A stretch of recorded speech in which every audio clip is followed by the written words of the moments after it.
What's going on, you guys? This is your boy Grimm back with another video.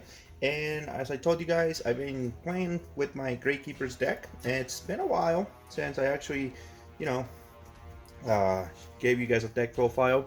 But I decided to just show you guys what I play with instead of building super competitive decks, because that's what I was trying to do, show you guys good decks. But I realized the cards are really expensive, so I'm gonna try to be doing this whole, show you guys what I have, what I work with. And instead of going out there and buying all the expensive cards, I'm pretty much just using like the cards that I actually pull. So yeah, I haven't updated my Gravekeepers deck for a while, and this is probably not the best out there, but for me it's been working really well. I've been playing up against a few of my friends, went up against Blue Eyes, I beat that deck a few times, went up against Black Wings, went up against, what else, Toon World. So yeah, I mean, I've been going up against a few decks and I've been doing pretty okay. I mean, I don't win every duel, but I'm usually in control, so it's pretty cool. So let's get going. We have 3 of the Gravekeepers commanded. So you guys already know this card adds Necro Valley to your hand from the deck, and it's really hard to stop it because all you're doing is discarding. So a lot of decks run Effect Bailer and that kind of stuff, so they can't negate it unless they have Ash Blossom on their hand. But yeah. So also, if you have Necro Valley on the field already, you summon him. He's a 2100 beater, so it's a pretty good card in my point of view. So 3 of them, and then I still run 3 Gravekeeper Spy. As you guys know, you grab him, set him face down. He's a 2500 defense if they attack into it when Necro Valley's on the field. And then once he's flipped, you get to special summon a monster with 1500 or less attack from your deck. So pretty simple. And then I run 3 of your Gravekeeper Spiritualist. This is usually my card to go to, because if I can fusion summon with her and I have Necro Valley on the field, then I can just go for my Supernaturalist, and then he can be destroyed by card effects, and also it protects Necro Valley from being destroyed by card effects.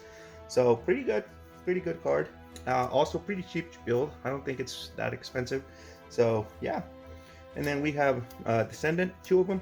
I used to run 1, but I feel like a lot of cards nowadays, or decks nowadays, run a lot of monsters, a lot of links and all that kind of stuff. So 2 of them was pretty good. Summon him, pop 2 of my monsters, and then pop 2 of their cards. So I feel like 2 of them is pretty good. Alright, and then for the last Gravekeeper that I run, it's Gravekeeper's Hetman. When he's normal or special summon, doesn't matter. When he's just summoned to the field, you get to bring back a Gravekeeper level 4 from your deck or from your graveyard to the field. So pretty good. If you have your Descendant on the field, you can go ahead and play this, bring back a monster, and then pop it, and then pop, and then now you have 2 pops on the field. Destroy 2 cards your opponent holds, and yeah. So that's all the Gravekeeper monsters that I run. Now I run 2 Effect Bailers. So far I've been doing pretty good. I might swap one of them for an Ash, but for now I'm using 2 of them and it's been pretty good for me. I do run 1 Ash Blossom just to stop your opponent from touching the deck. So far, like I said, I've been running 1 of them and it's been pretty okay. I don't know, I might switch a Bailer for an Ash and see how it works, but so far I really enjoy having 2 Bailers on hand or on the deck. So yeah, I do also play 1 Ghost Ogre to negate effects, so pretty good as well. And then I run 1 of your Dino Wrestler Pankratops. Pretty easy to special summon, pretty high level or high attack monster, and then also you can just pop them to pop a card on the field, so pretty good. And then I play 2 Artifact Lancia because it also stops monster effects in the graveyard. So with Necro Valley you can lock your opponent's graveyard, and then with Lancia you can negate effects that activate in the graveyard. So pretty good card. And then last 2 monsters that I do run 2 Malefic Cyber End Dragons, just because they're super easy to special summon, and a lot of times if you don't have any back row or monsters on the field, you can go ahead and special summon him if you already have Necro Valley on the field. Just remember that for him to be able to stay on the field, Necro Valley needs to be on the field. So when you do summon him, make sure your Necro Valley is protected by something. But so far, that's been really good to me. I've been running this and I don't have any complaints. I feel like it runs a lot better than my old deck profile that I had for you guys. So that's it for the monster, you guys. Let's see. Now for the magic cards, of course, the best card of the deck, Necrobally. It locks your opponent's graveyard and yours as well. But I mean, you don't really use your graveyard much, and it also increases your monsters or your Necrobally or your Gravekeepers. Sorry, Gravekeeper monsters attack and defense by 500 points. So it's a pretty good overall card. And then of course we got 3 Necrobally Throne. A lot of you guys know what this does, probably you don't. It allows you to normal summon once again on the same turn, or it actually searches a Gravekeeper from your deck to your hand. So pretty good card. I used Mass Change number 2. The reason why I have that is because most of my monsters are dark, and I can fusion summon Mass Hero Anki, and this, or no, sorry, Hero Law. Anki is a pretty good card. He attacks your opponent directly, but it only does half the damage, so 1400. Or you can use Dark Hero Law when your opponent, if he adds a card from their deck to their hand, they need to discard a card from their hand as well. So that's why I have Mass Change. And then draw power, I run 1 Allure. I only have 1. I couldn't find any others. I tried, but I have 1 of them for draw power, and then I run 2 Pot of Dualities. It kind of stops me from special summoning, but a lot of times if, say, my field is already set and they can't get over my Necrobally or my Spiritualist that I already have on the field, then I can go ahead and play a Duality and not have to worry about being a special summon anymore, because my field is pretty much already set. I do play 1 Royal Tribute. I debated between 1 and 2 of them because it does destroy hand traps.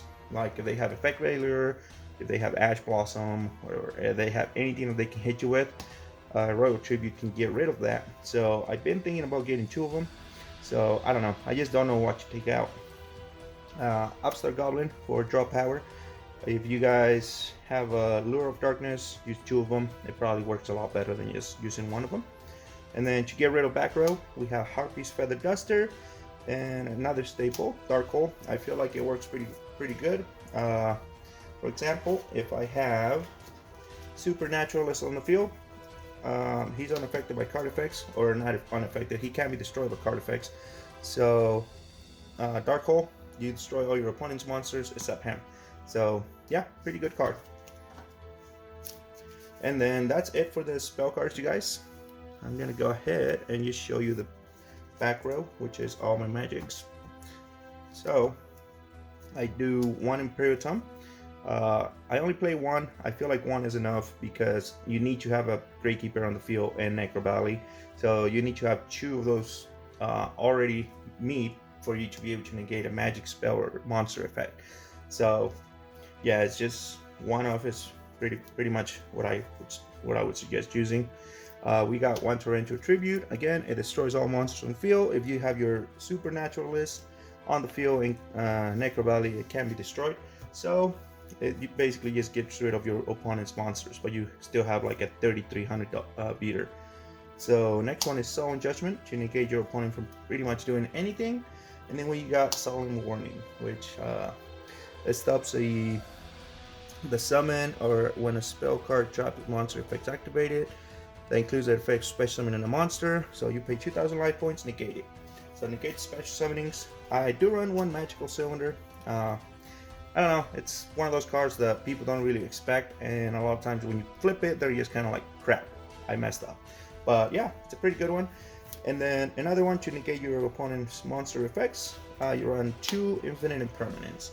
So if you guys don't have this card, I'll probably suggest you get it. It comes in the Cyber Dark Strike Dragons, which I opened yesterday. So yeah, that's pretty much it for the trap cards, you guys. I used to have it a lot heavier on traps, but I figured that I needed more spell cards than trap cards on this deck. So that's it for that. Now for the extra deck, I run the Gravekeeper Supernaturalist, as I showed you guys already. 2 of them. Pretty good card in my opinion. It's like probably one of the best cards. It protects your Necrobally, protects itself, can be destroyed. The only way to get rid of him is by banishing him or attacking over him. So it's a pretty good card, unless they return it to the hand or that kind of stuff, because you know it needs to be destroyed. Then I run Mask Hero Dark Law. Like I was saying, if your opponent adds a card from the deck to the hand, with this guy you can go ahead and discard a card from their hand as well. So basically it stops them from, doing whatever. If they have no cards in hand, then they're kind of screwed. We got Mask Hero Enki. Like I said, he can attack your opponent directly, but it deals half the damage. So pretty good card. I run 2 Cyber End Dragons just because of the Malefic Cyber End Dragon that I run, which is, all you have to do is remove these guys from your extra deck from the field or from the game, and you get special summon your Malefic Cyber End Dragon. So pretty easy to summon as long as Necro Valley's on the field. And that's it for the fusions that I use. Then I use Nightmare Phoenix, simple. Draw a card if you have another XE. I use Apollo's Bow to the Goddess for some negates. I don't think I've ever actually made her because she's kind of like a last resort type of thing. But yeah, she's there if I ever need to pull her out. Then for my XEs, I run 1 Dark Rebellion XE Dragon. So you can detach 2 materials from this card, target 1 face-up monster your opponent controls. Its attack becomes half its current attack, and if it does, this card gains the lost attack. So it's a pretty good card if your opponent has the pretty high beater on the field. So yeah, Tornado Dragon, I actually made him a few times. It is really good to get rid of back row. Castillo, Sky Blaster Musketeer. A lot of you guys already know what he does. He just pops back row as well. And then number 60C, Master Key Beetle. He protects Necro Valley from being destroyed, so pretty good card. Gaga Gaga Cowboy, just to win you games. Special summon him in defense position. This card, attach a card, and your opponent loses 800 life points. And then I have number 82, Hurtland Draco. Your opponent can only target him for attacks. He can attack your opponent directly if you detach a card from him. And usually I combo him with Divine Double A Arsenal Sky Striking or Sky Thunder, just because you attack your opponent life points with him, then you bring out Zeus, detach 2, and destroy everything on the field. He's a pretty good card, so if you're losing a game, he can go ahead and just get rid of everything on the field and start from scratch. If your opponent has nothing on hand, then you pretty much win the game. So yeah, that's it for this deck profile, you guys. If you guys enjoy it, make sure you leave a thumbs up, or if you guys would change any cards on here, make sure you guys let me know which ones or why you wouldn't play a card that I have in here. So yeah, thank you all so much for the support, and we'll see you guys on the next one.